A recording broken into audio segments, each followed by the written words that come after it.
ఇవాళ ఏపీ అసెంబ్లీలో 2026-27 బడ్జెట్ ని ప్రవేశపెట్టబోతున్నారు మంత్రి పయ్యావుల. ఉదయం 11:15 రాష్ట్ర ఆర్థిక మంత్రి బడ్జెట్ ప్రవేశపెడతారు. మంత్రి అచ్చెన్నాయుడు వ్యవసాయ బడ్జెట్ కూడా ప్రవేశపెడతారు.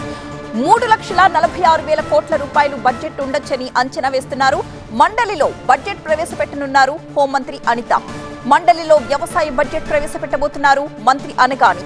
సాగునీటి ప్రాజెక్టులు, రాయలసీమ హార్టికల్చర్ క్లబ్, 3 ప్రాంతీయ ఎకనామిక్ జోన్స్, మౌలిక సదుపాయాల ప్రాజెక్టులను ఈ బడ్జెట్ లో ప్రాధాన్యత ఇచ్చినట్లుగా తెలుస్తోంది. సూపర్ 6 పథకాలతో పాటు రాజధాని నిర్మాణం పైన కూడా ప్రధానంగా ఫోకస్ పెట్టబోతున్నారు.